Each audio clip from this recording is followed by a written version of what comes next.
श्री वाहेगुरु जी का खालसा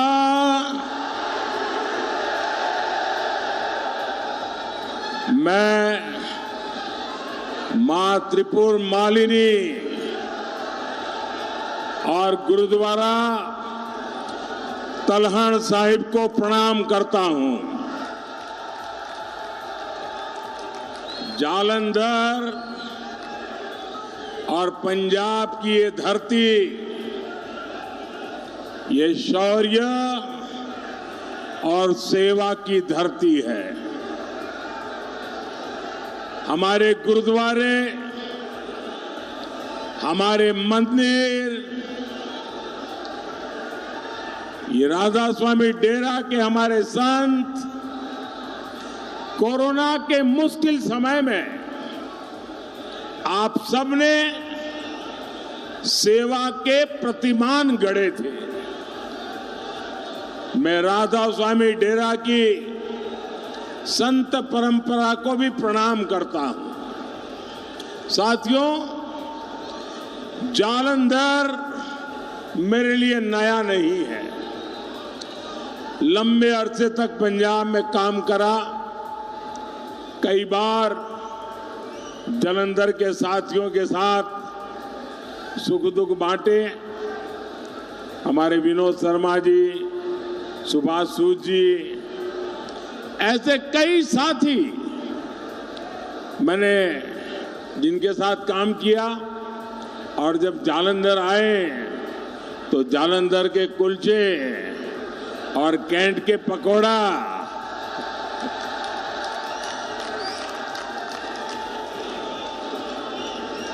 जालंधर के उस प्यार का कर्ज आज भी मेरे ऊपर है। भाइयों और बहनों, हमारे जालंधर के लोग बड़ी संख्या में मेरे बनारस भी आते रहते हैं।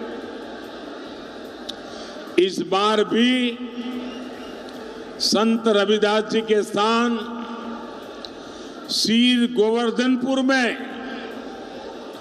कई विकास कार्यों का लोकार्पण और शिलान्यास करने का मुझे अवसर मिला था।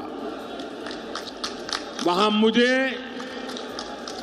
जालंधर और पंजाब के श्रद्धालुओं को नमन करने का सौभाग्य मिला था। साथियों, देश में 5 चरणों का चुनाव हो चुका है। छठे चरण का चुनाव भी कल होने जा रहा है। उसका भी प्रचार थम चुका है। जो लोग कल तक बीजेपी के खिलाफ गुब्बारा फुला रहे थे, उनका गुब्बारा भी फूट चुका है। अब कांग्रेस और इंडी गठबंधन वालों को कोई वोट देना नहीं चाहता। आप अगर जालंधर में चौक में खड़े रहिए, 100 लोगों को पूछिए किसकी सरकार बनेगी, किसकी सरकार बनेगी। आप जालंधर के चौक में जाकर के पूछिए, 100 में से 90 लोग कहेंगे कि मोदी की सरकार फिर से बनेगी। जब ये पक्का है, ईश्वर रूपी जनता जनार्दन ने फिर एक बार मोदी सरकार बनाना तय कर लिया है, तो कौन ऐसी गलती करेगा कि जो किसी और को वोट दे? क्या कोई अपना वोट बर्बाद करना चाहेगा? क्या कोई चाहेगा कि उसका वोट खराब हो? हर कोई चाहेगा ना कि मैं वोट सरकार बनाने के लिए देता हूं। और इसलिए इस बार जब चारों तरफ ये पक्का हो चुका है, कश्मीर से कन्याकुमारी, गुजरात से लेकर के कोहिमा तक जब ये पक्का हो चुका है कि फिर एक बार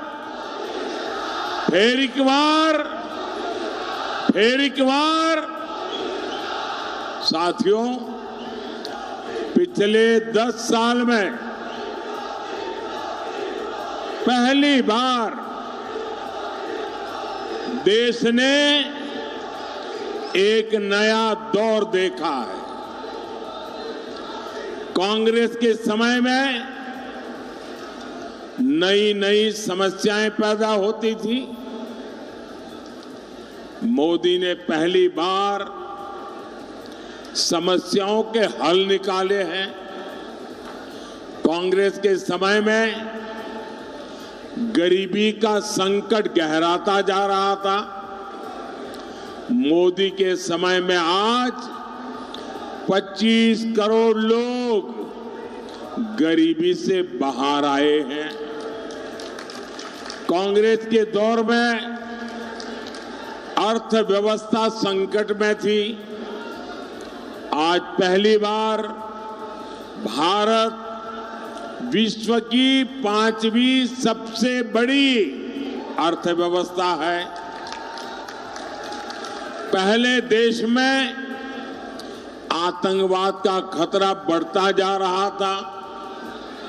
आज मोदी सरकार ने देश में आतंकवाद की कमर तोड़कर रख दी है। पहले पाकिस्तान की हिम्मत बढ़ती जा रही थी। मोदी ने जब से घर में घुसकर मारा, तब से पाकिस्तान भी कुछ भी करने से पहले 100 बार सोचता है। पाकिस्तान को पता है लेने के देने पड़ जाएंगे।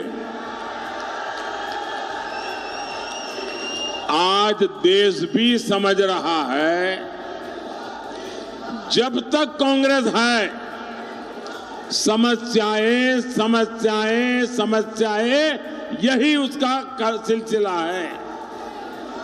जहां कांग्रेस है वहां समस्याएं हैं, और जहां बीजेपी है वहां समाधान है। और इसलिए पूरा देश एक स्वर से कह रहा है, देश ने नारा बुलंद किया है, 4 जून 4 जून 4 जून। साथियों, पंजाब हमारे भारत की पहचान है। ये हमारे गुरुओं की पवित्र भूमि है। लेकिन कांग्रेस ने पंजाब को कभी भी जमीन के टुकड़े से ज्यादा माना नहीं। कांग्रेस ने सन 47 में अपने परिवार को सत्ता दिलाने के लिए पंजाब को बांट दिया। हमारा करतारपुर साहिब देश की सीमा के ठीक बगल में, लेकिन कांग्रेस ने उसे पाकिस्तान को सौंप दिया था। जिसे गुरु नानक देव में आस्था होगी, क्या वो कभी भी ऐसा कर सकता है क्या? 71 की जंग में भारत ने पाकिस्तान के 90,000 से ज्यादा जवान बंधक बनाए थे। अरे उन बंधकों को रिहा करने के बदले ही करतारपुर साहब मांग लेते। लेकिन एक परिवार की वाहवाही और एक वोट बैंक को खुश करने के लिए कांग्रेस ने वो भी नहीं किया। साथियों, ये भाजपा सरकार है जिसने आपकी भावनाओं की परवाह की। हमारी सरकार ने करतारपुर कॉरिडोर बनवाया, हमने दर्शन करने, शीश नवाने के लिए रास्ता खोला। पहले श्री हरमिंदर साहिब में विदेशों से चंदे पर रोक थी, वो रोक मोदी ने हटाई। हमारी सरकार ने गुरुओं के प्रकाश पर्व को पूरी श्रद्धा से देश विदेश में मनाया। भाई और बहनों, तुष्टीकरण के खेल में डूबी कांग्रेस ये काम नहीं करती थी। कांग्रेस की प्राथमिकता उसका वोट बैंक है। कांग्रेस ने अपने चहेते इतिहासकारों से जो इतिहास की किताबें लिखवाई, उसमें दो परिवारों का जिक्र रहा, एक अपने परिवार का और दूसरा मुगल परिवारों का। नतीजा यह हुआ कि देश की कितनी पीढ़ियां हमारे साहिबजादों के बलिदान से सही से परिचित नहीं हो पाई। कांग्रेस को लगता था कि साहिबजादों की बात करेंगे तो वोट बैंक नाराज हो सकता है। इतिहास के हर अहम पड़ाव पर कांग्रेस ने अपने वोट बैंक की करतूतों को छिपाया। पंजाब ने इतनी बड़ी विभाजन की ताकदी जली, लेकिन इसे भी हमारे बच्चों को गहराई से नहीं पढ़ाया गया। कांग्रेस को लगा कि उसके पाप सामने आ जाएंगे, उसके वोट बैंक को अच्छा नहीं लगेगा। साथियों, ये बीजेपी है जो सीना ठोककर विरासत पर गर्व की बात करती है। हमने साहिबजादों की स्मृति में 26 दिसंबर को वीर बाल दिवस मनाने की शुरुआत की।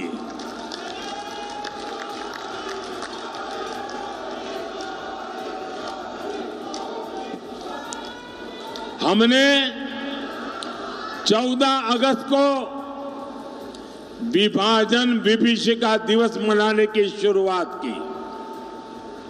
हमने आजादी का अमृतोत्सव मनाया। तो ऐसे हर पड़ाव को नई पीढ़ी तक पहुंचाया। साथियों, विभाजन में जो हमारे हिंदू सिख भाई बहन उधर छूट गए, वो भी हमारे अपने ही है।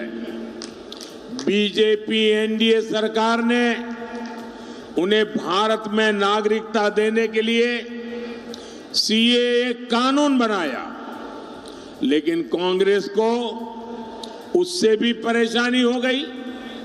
कांग्रेस कह रही है वो सत्ता में आएगी तो सीएए कानून रद्द कर देगी। विभाजन के पीड़ित हमारे हिंदू भाई बहन, हमारे सिख भाई बहनों को नागरिकता नहीं मिलने देंगे। साथियों, हमारा पंजाब देश का सीमावर्ती राज्य है। हमें इसे दोबारा से संकट में नहीं जाने देना है। कांग्रेस ने दशकों तक जो पाप यहां किए थे, अब झाड़ू पार्टी कांग्रेस की उसी विष बेल को खाद पानी दे रही है। आप याद करिए, इन्होंने क्या वादे किए थे? इन्होंने कहा था 2 महीने में नशे का कारोबार बंद करेंगे। कहा था कि नहीं कहा था? उन्होंने वादा किया था कि नहीं किया था? लेकिन आज ड्रग्स डीलरों को पंजाब में फ्री लाइसेंस मिला हुआ है। परिवार के परिवार बर्बाद हो रहे हैं। पंजाब के लोग भी समझ गए हैं, झाड़ू पार्टी वाले ये तो खुद नशे के होलसेल व्यापारी है, जिन्होंने इतना बड़ा शराब घोटाला किया हो। वो पंजाब में ड्रग्स की काली कमाई में डुबकी कैसे नहीं लगाएंगे? साथियों, झाड़ू पार्टी ने कांग्रेस से आपातकाल का पाठ भी अच्छे से सीख लिया है। ये कांग्रेस की फोटोकॉपी पार्टी जो मीडिया हाउस इनकी धमकी के आगे झुक नहीं रहा, उस पर ये मुकदमे करवा रहे हैं। यही इनकी असलियत है। और मैं हमारे प्रदेश अध्यक्ष जी का अभिनंदन करता हूं। उन्होंने बीड़ा उठाया है कि Bharatiya Janata party freedom of press के खिलाफ ये झाड़ू वालों की कोई बेईमानी नहीं चलने देगी। भाइयों बहनों, पंजाब में बर्बादी के फसल ये कांग्रेस और आम आदमी पार्टी दोनों की साझी खेती है। यहां ये लोग एक दूसरे को गाली देते हैं, दिल्ली में दोनों गलबैया करते हैं।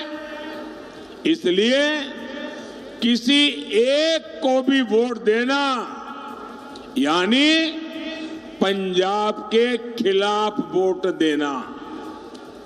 साथियों, बीजेपी के लिए पंजाब हमारी आस्था है। पंजाब की प्रगति ये मोदी की गारंटी है।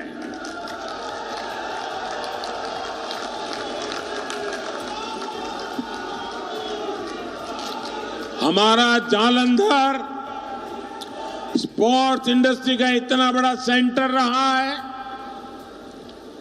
पाइप फिटिंग और हैंड टूल इंडस्ट्री का इतना बड़ा आधार रहा है, लेकिन इंडी गठबंधन वालों के कारण यहां उद्योग भी परेशानी में है। हमारा संकल्प है पंजाब में इंडस्ट्री को बढ़ावा मिले, हमारे पंजाब के युवाओं को पिंड में ही काम मिले। इसके लिए हम विकास के अनेकों काम कर रहे हैं। हमारी सरकार में आदमपुर में एयरपोर्ट बना है, यहां फ्लाइट की संख्या बढ़े, हम इसके लिए काम करेंगे। आज जालंधर को वंदे भारत ट्रेन भी मिली है। जालंधर और फिल्लौर रेलवे स्टेशनों का विकास हो रहा है। कटरा, अमृतसर, नई दिल्ली नेशनल हाईवे से पूरे क्षेत्र में कनेक्टिविटी बेहतर हो रही है। अगले 5 साल में विकास और गति पकड़ेगा, ये मोदी की गारंटी है। साथियों, मोदी के तीसरे कार्यकाल में देश नई ऊंचाइयों को छुएगा। और एक वायदा मैं पंजाब के बुजुर्गों से करना चाहता हूं। यहां 70 साल से अधिक उम्र के जितने भी हमारे सीनियर सिटीजन्स हैं, हमारे परिवार के बुजुर्ग, माता पिता, दादा दादी, नाना नानी जो भी है, अब 70 साल की आयु होने के बाद कोई न कोई बीमारी तो आती ही है। और जो बेटे बेटी मेहनत करके कमाई करते हैं, उनके तरफ सामने अनेक जिम्मेवारियां होती हैं। एक तो रोजमर्रा की जिंदगी का गुजारा करना, बच्चों की आशा अपेक्षाओं को आगे बढ़ाना और बुजुर्गों की चिंता करना। और उसमें भी अगर कोई बीमारी आ गई तो जो बेटे बेटी कमा रहे हैं उन पर बहुत बोझ पड़ जाता है, बच्चों के लिए करने वाले काम रुक जाते हैं। और इसलिए मोदी ने तय किया है अब आपको ये चिंता नहीं करनी है। 70 साल से ऊपर के आपके परिवारजनों के बीमारी में इलाज का खर्चा ये मोदी करेगा। ये मोदी की गारंटी है। भाइयों बहनों, पंजाब में बीजेपी की जीत पंजाब के विकास की गारंटी बनेगी।